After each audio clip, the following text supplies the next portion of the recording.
This work was in the entry to our home until Michael wanted it here for the museum. For philanthropist Eli Broad, charity truly begins at home, especially when it comes to his multi-million-dollar art collection. We started in the entry, and then Michael went to living room and bedroom, and we're missing a few things. Broad offered Michael Govan, director of the Los Angeles County Museum of Art, the choice of anything in Broad's collection.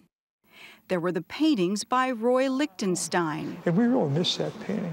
Robert Rauschenberg. This was in the entry to our home also. Andy Warhol and Jasper Johns. So what was it like when you went into his home? I mean, is it like a kid in a candy store? I'll take that, I'll take that, I'll take that. It's a treasure trove, but I remember one of the first meetings when he said, well, just take what you want, right? Whatever you want to show. That's right. We want to share with the public. Share and then some. Not long ago, Hollywood's glitterati turned out to celebrate with Eli Broad, who's already given away more than $1 billion worth of his fortune, estimated at more than $5 billion.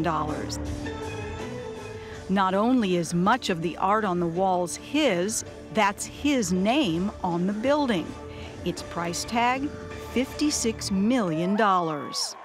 We're sort of missionaries. We like having people look at contemporary art, learn about art of the times they live in. So committed is Eli Broad to his art for the people ethic that even in this shaky economy, he donated $30 million to keep another Los Angeles museum, the Museum of Contemporary Art, out of bankruptcy. Across the country, the recessionary report card for museums is bleak. Donations to the arts have decreased by almost 10%.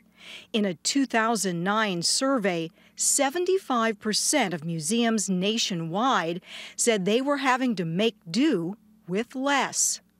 The Las Vegas Art Museum cut its budget 30%, but still had to close last year. The Art Institute of Chicago's endowment dropped 25%, so it had to double the price of admission to $18. And the Detroit Institute of Arts had to cut 20% of its staff. And giving isn't what it used to be, not even for Eli Broad, who shook up the art world when he decided to lend, not give, his collection to the LA County Museum of Art.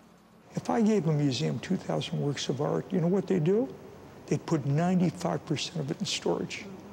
So my attitude is we'll lend to museums on a permanent basis. As long as they want to show the art to the public, they could show it. If they want to put it in the basement, please return it, and we'd like to have someone else show it to the public.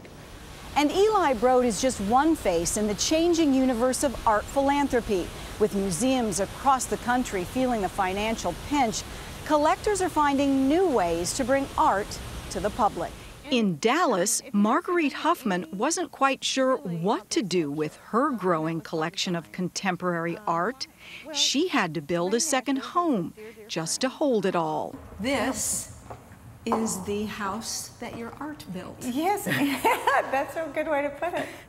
We don't even to this day know how to refer to this particular space. Gallery seems way too pretentious. Whatever you call it, it is impressive. With her husband, Robert, who died of leukemia 3 years ago, together they bought works by such celebrated artists as Andy Warhol, Franz Klein, and Gerhard Richter. Robert and I thought of this as kind of a double self-portrait, and we had it at the foot of our bed for a long, long time. So I never look at that picture without thinking of our time together and our work together and what we want for the community. And what the Hoffmans wanted was for the people of Dallas to be able to see their art, but they also wanted to support their local museum. The only way you're ever going to take a museum to the next level, the only way you're going to take a regional museum and make it an aspiring national museum or a great national museum, is if you get things en masse. So they asked another art collecting couple, Cindy and Howard Rachowski, if they wanted to give a combined bequest. They came back to pick us up for dinner that night. They said, we've thought about it, and not only are we going to give our collection with you, but we'll give you our house too. It's an ultra-modern house designed by Richard Meyer, and it's filled with art.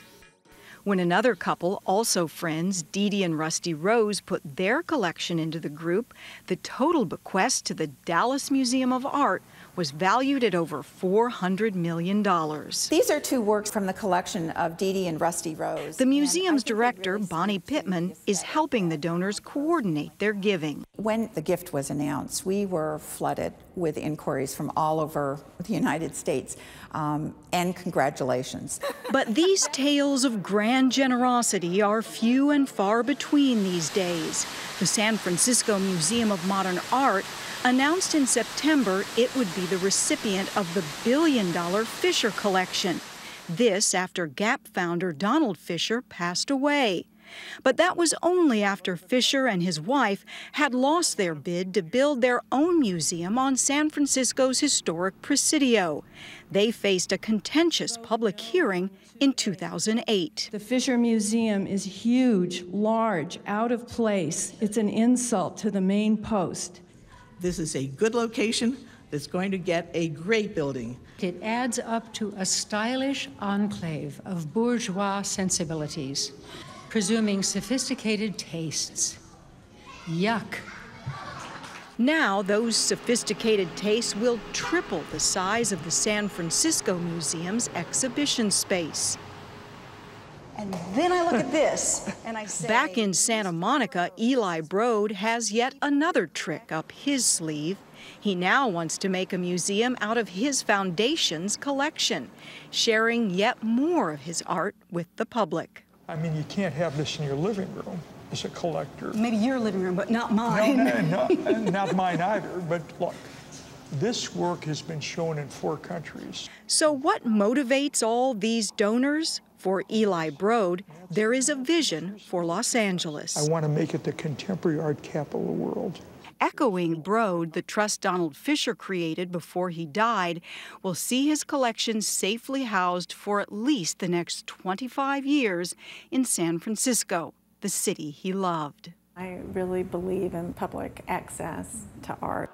And for this group of donors in Dallas, there's the belief that collectors and museums can work together. Dallas Museum Director Bonnie Pittman. So it is this huge commitment, civic commitment, to make a great museum that is making a difference in Dallas. For the rest of us, we can just hope that museums find a way to stay afloat while we have fun with the art.